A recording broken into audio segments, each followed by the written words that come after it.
우리에게 주신 말씀 마태복음서 6장 30절로 33절까지의 말씀입니다. 신약성경 마태복음 6장 30절로 33절까지의 말씀, 우리 함께 한음성으로 봉독하십니다. 오늘 있다가 내일 아궁이에 들어갈 들풀도 하나님께서 이와 같이 입히시거든 하물며 너희들을 입히시지 않겠느냐. 믿음이 적은 사람들아, 그러므로 무엇을 먹을까, 무엇을 마실까, 무엇을 입을까 하고 걱정하지 말아라. 이 모든 것은 모두 이방 사람들이 구하는 것이요 너희의 하늘 아버지께서는 이 모든 것이 너희에게 필요하다는 것을 아신다. 너희는 먼저 하나님의 나라와 하나님의 의를 구하여라. 그리하면 이 모든 것을 너희에게 더하여 주실 것이다. 아멘. 참 좋으신 주님의 은혜 그리고 평화가 여러분에게 임하시기를 먼저 빕니다.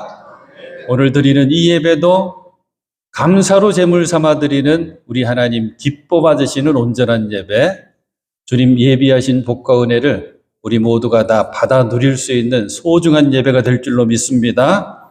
오늘 말씀은 산상수훈이라고 불려지는 예수님의 말씀 중에 한 부분입니다. 산상수훈의 시작은 5장으로 시작하는데, 예수께서 무리를 보시고 산에 올라가 앉으시니 제자들이 그에게 나왔다. 산에서 선포하신 말씀이거든요. 그리고 팔복의 말씀으로 시작되죠. 5장 3절, 마음이 가난한 사람은 복이 있다. 하늘나라가 그들의 것이다. 산상수훈의 마지막 말씀은 무엇일까? 7장 24절부터 나오거든요. 그러므로 내 말을 듣고 그대로 행하는 사람은 반석 위에다가 자기 집을 지은 슬기로운 사람과 같다고 할 것이다. 예수님이 이렇게 말씀을 마치시니 우리가 그 가르침에 놀랐다. 예수님께서 그들의 율법학자들과는 달리 권위 있게 가르치셨기 때문이다. 이게 산상수훈입니다. 마태복음 5장과 6장과 7장이죠. 22가지의 주제가 담겨져 있습니다.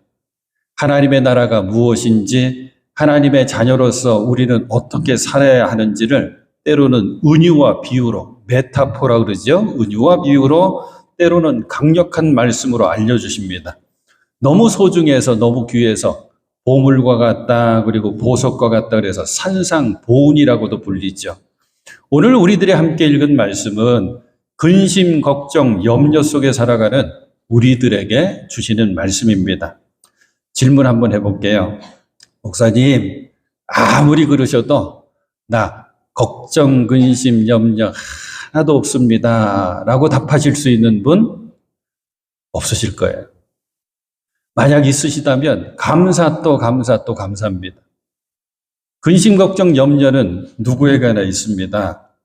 제가 지난주 중에 오래간만에 이제 이발을 하려고 늘 하는 이발소에 갔거든요.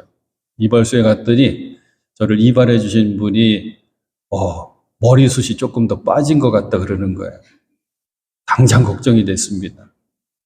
그러니까 목욕탕 함께 있는 이발소거든요. 몸무게를 재면서 목욕탕으로 들어가는데 또 걱정이 됐어요. 왜 이렇게 몸무게가 안 빠져요? 이런 소소한 걱정, 근심부터 아주 심각한 걱정, 근심까지 누구나 다 있게 되거든요. 제가 노권사님들 많이 모이는 노인대학을 오랫동안 섬겼어요. 제가 여쭤봤습니다. 권사님, 이제는 아무 걱정도 없고 근심도 없으시죠? 그러면 그 권사님이 자녀들도 잘 됐고 삶도 넉넉합니다. 제가 아무 생각 없이 이제는 권사님 걱정도 없으시고 근심도 없으시죠? 저를 보시면서 웃으시며 답하시는 거예요.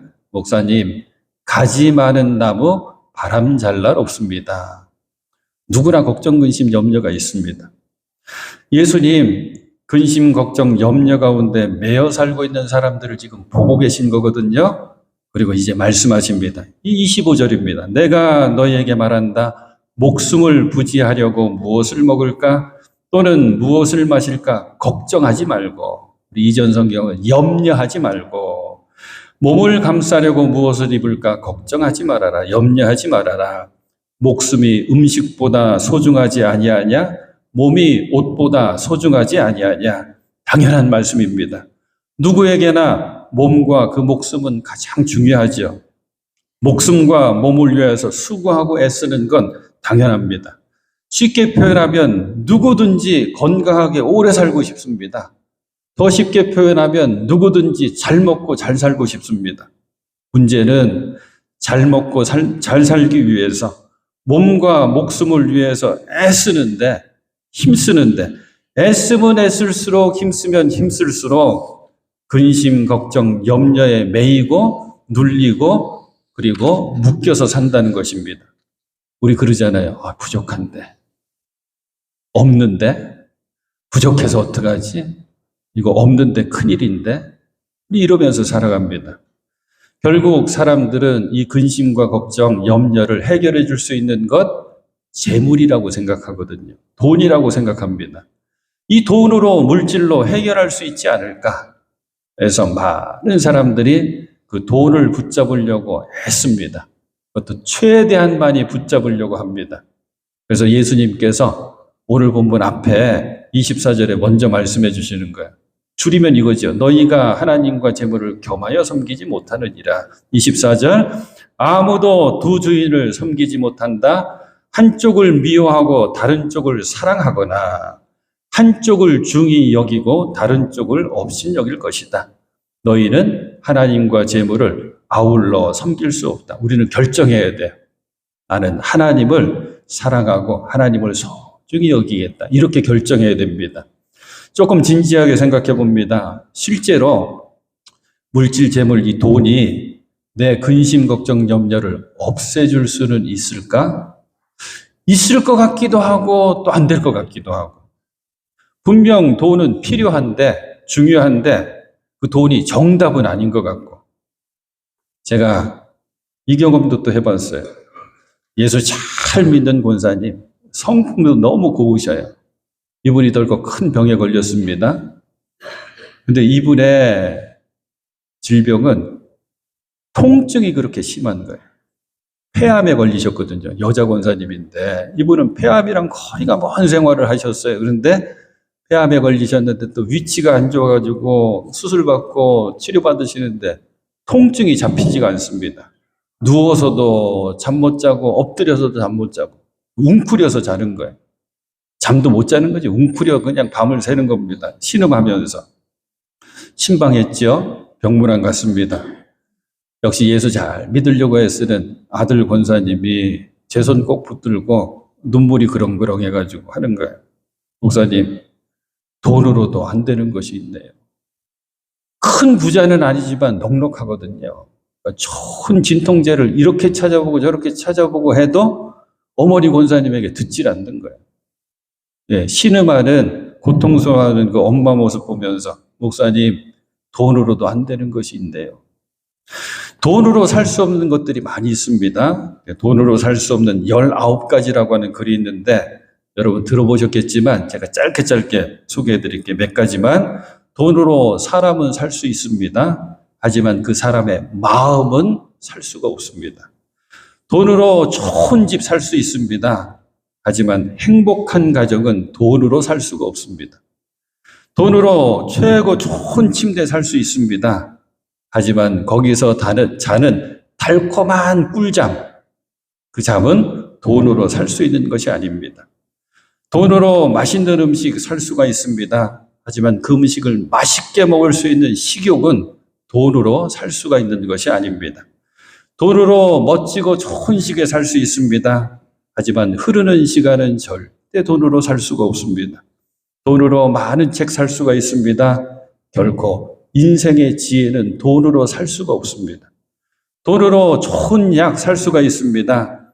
하지만 건강은 돈으로 살 수 있는 것이 아닙니다. 쉽게 한번 또 생각해 볼게요. 근심, 걱정, 염려, 그게 만약 돈으로 해결이 된다면 저와 여러분들은 근심, 걱정, 염려 없이 살아가야 됩니다. 지금 예수님의 말씀을 듣는 이 사람들보다 우리는 훨씬 더 많이 가졌기 때문에. 그런 얘기 들어보셨어요? 누가 그러더라고요. 조선시대 임금님들보다 우리가 더 잘 먹고 더 잘 입고 산대요. 그런데 근심, 걱정, 염려는 그대로 있죠? 아니, 더하지요. 더 많죠. 또 하나 인정하게 되는 것이 있습니다. 근심, 걱정, 염려한다고 그 문제가 해결되지가 않습니다. 사람들이 하는 걱정의 대부분은 일어나지 않을 일을 걱정한다죠. 그리고 이미 일어난 일을 걱정한대요. 그럼 걱정이 한 70%가 날아가는 거예요. 그리고 조금은 소소한 걱정 안 해도 되는데 하는 걱정을 하고 산대요. 그리고 조금은 아무리 걱정해봐도 우리 힘으로 해낼 수 없는, 해결할 수 없는 걱정을 하고 아주 4% 정도만이 우리가 바꿔놓을 수 있는 걱정을 한다고 합니다. 티벳에 격언 하나를 찾았어요. 티벳 사람들이 하는 격언. 해결될 문제라면 걱정할 필요가 없고 해결 안 될 문제라면 걱정해도 소용없다. 정말 맞는 말이에요. 그래서 우리는 아이고 걱정도 팔자다. 걱정을 사서 하냐 막 그러죠. 걱정하는 사람 중에 최고가 누군지 아십니까? 기우라고 하는 말 들어보셨죠? 그건 기우야 하는 거. 줄임말인데 기인지우라고 하는 말이에요. 고대 중국의 기나라라고 하는 곳에 한 사람이 살았는데 이 사람이 아주 걱정이 태산인 거예요. 어떤 걱정하고 살았느냐? 하늘이 무너져 내리면 어떡하지? 땅이 꺼져버리면 어떡하지? 계속 이 걱정을 했대요. 하늘이 무너져 내리면 어떡하지? 땅이 꺼져 내리면 어떡하지? 그래서 기우라고 하는 말이 생겨났다고 하거든요. 성경도 말씀합니다. 잠언이죠. 잠언 17장 22절. 근심은 뼈를 마르게 하느니라. 아무리 제가 이런 말씀드려도 근심, 걱정, 염려가 떠나가질 않죠. 그게 우리네 삶이죠. 그래서 우리는 찬송합니다. 근심, 걱정, 무거운 짐 아니 진자 누군가. 피난처는 우리 예수 주께 기도드리세. 사랑하는 여러분, 주님께 근심, 걱정, 염려, 무거운 짐을 가지고 다 맡기시길 바랍니다. 주님 오라 하시고 또 주님은 기꺼이 받아주십니다. 이 좋으신 주님, 우리 예수님께서 근심, 걱정, 염려에서 벗어나는 법, 이겨내는 법, 해결하는 법을 이제 알려주십니다. 먼저는 예수님께서 보라고 하십니다. 바라봐라. 공중의 새를 보아라. 들의 백합화가 어떻게 자라는지 살펴보아라. 예수님께서 왜 공중 나는 새를 봐라, 들판의 백합화를 봐라 하신 이유가 뭘까요? 아름다운 풍경 보면서 괜히 스트레스 쌓아놓지 말고 긴장 풀고 마음 편하게 가져라. 아닙니다. 공중의 새, 들의 꽃을 보면서 흥미로운 말씀이 살펴보아라. 우리 성경은 이렇게 돼. 이게 개역 성경은 생각하여 보아라. 생각해봐라요. 너 내가 지은 모든 피조물들을 잘 봐라. 그리고 생각해라. 내가 이 모든 피조물들을 돌본다, 책임진다, 나는 창조주다. 이걸 기억하라고 하는 말씀입니다. 한번 이렇게 해보십시오. 요즘 하늘이 얼마나 이쁩니까? 9월의 가을 하늘 쳐다보면서 참 멋지고 아름답다. 시원하다. 우리 주변에 산과 물이 얼마나 좋습니까? 그 산과 물을 바라보면서 참 아름답고 멋지다. 우리 주변에 풀과 꽃과 나무가 얼마나 이쁩니까? 바라보면서 참 이쁘다. 참 멋지다. 감탄하는 겁니다. 요즘 신방하잖아요. 가정들마다 화분 키우시는 가정 많아요. 어느 권사님 가정 같은 다육 화분이 수십 개가 있어요. 권사님 이렇게 수십 개 많은 다육이라 그러죠. 이 화분 중에서 유난히 눈에 가는 게 있죠. 유난히 이뻐 보이는 게 있다 그래요. 제 이 신방 동안의 경험은 뭐냐면 대추나무가 그렇게 이쁜 걸 처음 발견했어요. 요즘 대추나무를 한번 보세요. 그러면 대추가 붉게 물들지는 아직 않았는데 뭐가 이쁘냐면 이파리가 반짝반짝반짝합니다. 너무 이뻐요. 그러면서 우리는 찬양하는 겁니다. 고백하는 겁니다. 주님 솜씨 놀랍습니다. 주님 섭리가 놀랍습니다.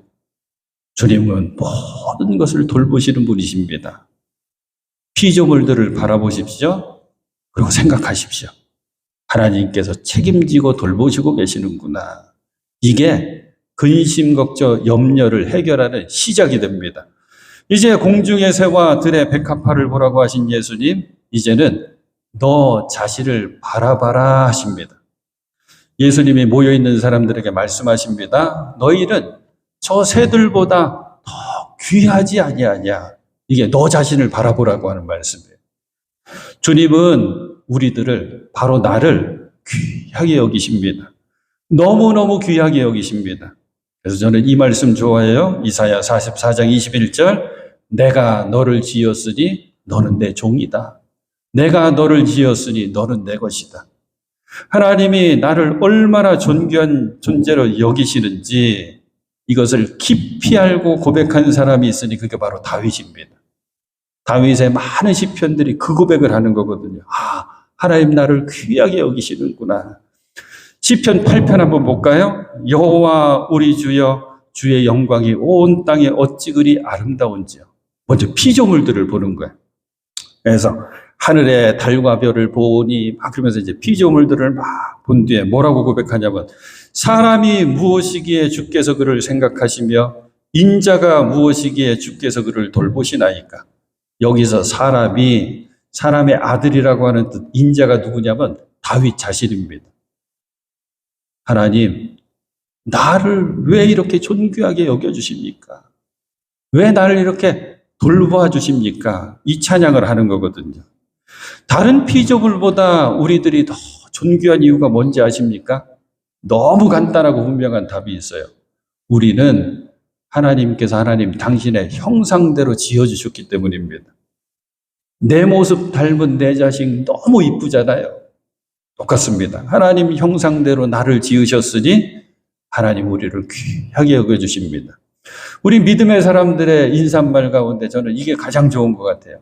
할렐루야, 아멘도 좋지만 분이엘이라고 하는 고백으로 인사하는 거예요. 분이엘이 뭐냐? 하나님의 얼굴.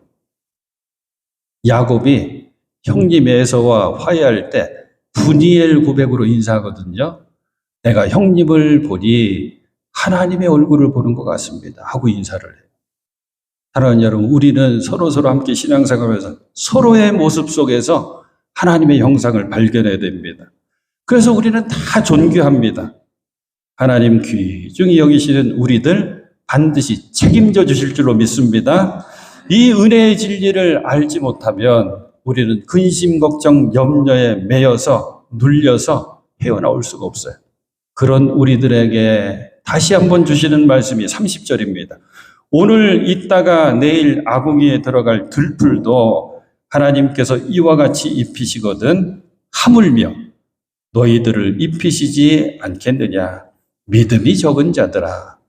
저는 이거 줄여볼게요. 하물며 너희일까 보냐라고 하는 말씀이에요.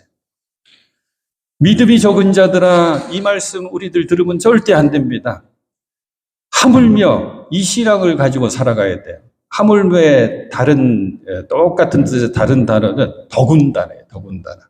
하물며 더군다나.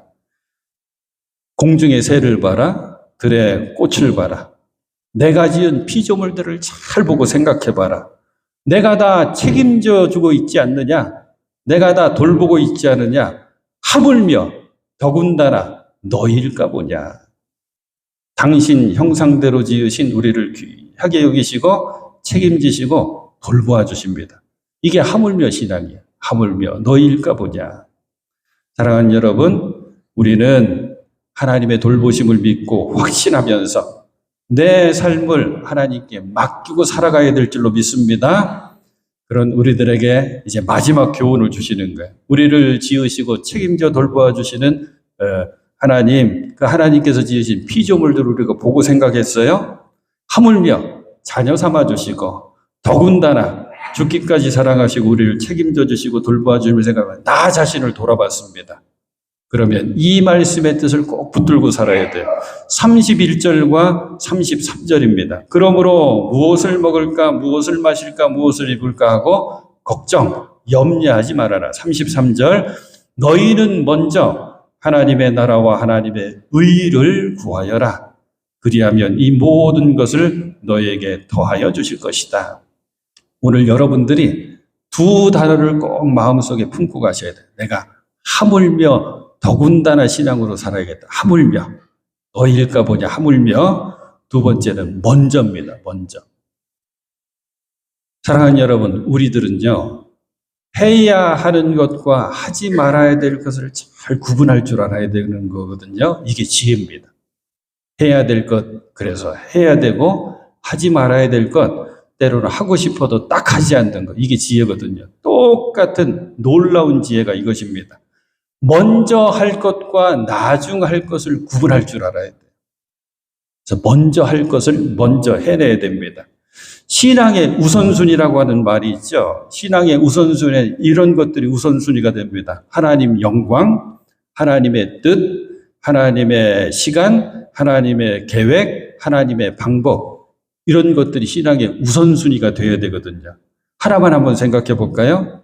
우리 신앙의 우선순위 가운데 빼놓을 수 없는 거, 하나님 영광입니다. 이 하나님의 영광을 위해 살겠다고 고백한 바울은 우리에게 이렇게 가르쳐 주죠. 그런즉 너희가 먹든지 마시든지 무엇을 하든지 다 하나님의 영광을 위하여 하라. 장로교인들은 쿡 찔르면 나오는 문답이 있습니다. 웨스터민스터 소요리 문답이라고 하는 문답인데 첫 번째 질문이 이거예요. 사람의 제일 되는 목적은, 옛날 표현이 너무 재밌죠. 사람의 제일 되는 목적이 무엇이냐 하고 물어봐요. 답이 뭐냐면 하나님을 영화롭게 하고 영원토록 그를 즐거워하는 것입니다. 이게 답이에요. 하나님을 영화롭게 하고 영원토록 하나님을 즐거워하는 것입니다. 그래요. 하나님께서 우리를 지으신 목적이 우리를 통해서 하나님께서 영광 받으시려고 하는 거예요. 그러면 어떻게 하면 우리는 하나님께 영광 돌리는 삶을 살 수 있을까? 그 답이 바로 이것입니다. 먼저 하나님의 나라와 하나님의 의를 구하는 것입니다. 구하라, 이거는 다른 말로 찾아라, 붙들어라도 되거든요. 하나님 나라, 아주 간단히 설명해 드릴 테니까 마음속에 새기고 기억하셔야 돼요. 하나님 나라는 하나님의 통치, 다스림입니다. 하나님 나라 하고 생각할 때, 하나님의 다스림 속에 사는 거구나. 무엇이 하나님의 다스림 속에 사는 것일까? 하나님 말씀에 순종하는 것이 하나님의 다스림 속에, 하나님 나라로 사는 겁니다. 하나님의 의는 무엇이냐면 하나님 인정해 주시는 거예요. 하나님 옳다 인정해 주시는 거, 하나님 잘한다 인정해 주시는 거. 왜 영어 가운데 당신 말이 옳습니다 그러면 that's right 그러거든요. 그 단어예요. 하나님 우리를 향해서 옳다 인정해 주시는 거, 잘한다 인정해 주시는 거. 언제 인정해 주실까요? 말씀 따라 순종하면서 살아갈 때. 우선순위 이렇게 정하십시오. 그리고 먼저 이렇게 구하십시오. 나를 지으시고 나를 귀하게 여기시는 주님, 먼저 주님의 다스림 속에 살게 하시고 먼저 하나님 의롭다 하실 수 있는 삶을 살 수 있게 하여 주시옵소서. 이게 바로 하나님 영광 받으시는 우리의 모습입니다. 이제 그러면 약속이 이어져요. 그리하면 이 모든 것을 너희에게 더하여 주신다. 오늘 본문의 말씀을 가지고 어떤 목사님이 유튜브에 짧은 영상을 올리셨어요. 목사님이 너무 재밌게 설명을 해주시는데 우리 말 가운데, 순수 한글 가운데 좋은 말이 하나 있대요. 으뜸이라고 하는 말, 으뜸. 으뜸이랑 이어지는 또 좋은 말이 있는데 그게 뭐냐면 딸림이라고 하는 말이에요. 으뜸과 딸림. 이 말씀을 이렇게 풀어주셔요. 먼저 으뜸으로 하나님 나라와 하나님의 의를 구했더니 딸림으로 우리를 염려하게 만들고 걱정 근심하게 만드는 먹고 마시고 입는 것 딸림으로 다 해결해 주십니다. 라고 풀어주시더라고요. 사랑하는 여러분, 저도 그렇고 여러분들도 가끔은 이렇게 기도할 때가 있습니다. 하나님, 내 근심, 걱정, 염려, 이 문제 다 제거해 주시면 그러면 하나님 위해 열심히 살겠습니다. 반대가 되어야 된다는 거죠. 반대. 오늘 말씀의 뜻은 이거 반대가 되어야 된다. 주님, 하나님 나라와 하나님의 의를 먼저 구합니다. 하나님 나라와 하나님의 의를 위해 내가 살렵니다. 그랬더니 나를 올가매고 나를 짓누르던 근심, 걱정, 염려, 문제 해결함 받게 되었습니다. 여러 번 강조하죠. 신앙생활 잘하는 것은 해결함 받고 살아가는 겁니다. 신앙의 단계가 있어요. 1단계는 언제나 먼저 무엇을 먹을까, 무엇을 입을까, 무엇을 마실까 여기에만 머무르는 단계. 2단계가 있습니다. 먼저 하나님의 나라와 하나님의 의를 구하는 거예요. 그리고 그 다음에 무엇을 먹을까, 무엇을 마실까, 무엇을 입을까 그것도 생각하는 거예요. 괜찮습니다. 오늘 우리들이 함께 읽은 마태복음 6장 이 중간에는 그 유명한 주기도문이 나와요. 산상수훈도 예수님께서 주기도문도 산상수훈 말씀 중에 가르쳐 주신 거예요. 우리 잘 알잖아요. 날마다 주기도문으로 기도하잖아요. 하나님의 뜻이 이 땅에 이루어지게 하여 주시옵소서. 하늘에서 이루어진 것 같이 이게 영광이야. 하나님 영광을 기도하는 거야. 그 다음에 이어서 무슨 기도예요? 오늘 우리에게 필요한 양식, 일용할 양식 달라고 기도하라고 말씀하시잖아요. 괜찮습니다. 하지만 우리가 욕심내고 소망하기는 3단계까지 갔으면 좋겠어요. 먼저 하나님의 나라, 하나님의 의를 꼭 붙들고 구하는데 하나님 나라, 주님 이 모든 것을 주님은 다 필요를 아시기 때문에 나는 하나님의 나라만, 하나님의 다스림만 구합니다. 하나님 나를 다스려 주시옵소서. 하나님의 의, 하나님 의롭다 여기시는 삶을 살아낼 수 있게 하여 주시옵소서. 그러면 이 모든 위에 더하여 주실 줄로 믿습니다. 여기까지 갈 수 있는 저와 여러분 꼭 될 수 있기를 소망합니다. 제 말씀 마칠 거예요. 무엇을 먼저 구하며 사느냐가 굉장히 중요합니다. 무엇을 먹고 마시고 입을까? 이거 먼저 구하고 살다 보면 근심, 걱정, 염려에서 헤어나올 수가 없습니다. 그 염려 가운데 빠져 살거든요. 초대교회 1세기의 기독교 문서들이 남아있대요. 거기에는 초대교회 성도들의 이름이 쭉 있으면서 그들이 어떻게 신앙생활을 하고 했었는지가 소개되어 있는데 재미있는 것은, 흥미로운 것은 이름 앞에 모두 다 똑같은 별명을 함께 써놨다는 거예요. 뭐라고 써놨냐면 티테디오스라고 하는 단어를 써요. 티테디오스. 티테디오스 바울, 티테디오스 요한, 티테디오스 빌립, 티테디오스 야고보, 티테디오스 베드로 이런 식으로. 그러니까 우리에게 적용 티테디오스 명신 이렇게 된 거예요. 티테디오스 뜻이 뭔지 아십니까? 결코 염려하지 않는 사람. 내가 예수 그리스도를 꼭 믿고 붙들었더니 이제 결코 염려하지 않는 사람이 되었습니다. 자기 이름 앞에 티테디오스, 결코 염려하지 않는 사람이라고 별명을 다 붙여놨더래요. 사랑하는 여러분, 피조물들을 바라보십시오. 그리고 생각하십시오. 공중의 새와 들의 꽃들도 먹이고 입히신 하나님, 그 하나님께서 나를 귀하게 여겨주신다. 하물며 더군다나 우리를 귀하게 여기시면서 책임져 주신다. 신앙의 우선순위도 기억하십시오. 먼저 구할 것이 하나님 나라와 하나님의 의입니다. 하나님 다스림 속에 살아가시고 의롭다 인정하실 수 있는 삶을 살아내십시오. 근심, 걱정, 염려가 많은 이 시대에 하나님께 내 삶을 맡기고 주님의 나라와 그 의를 구하며 살아가십시오. 믿음이 적은 자들아 이것이 아니라 믿음이 많은 너희들아, 넉넉한 믿음의 사람들아, 이렇게 칭찬받는 여러분 꼭 되실 수 있기를 티테디오스, 결코 염려하지 않는 사람으로 살아낼 수 있는 우리 모두가 될 수 있기를 축원해 드립니다.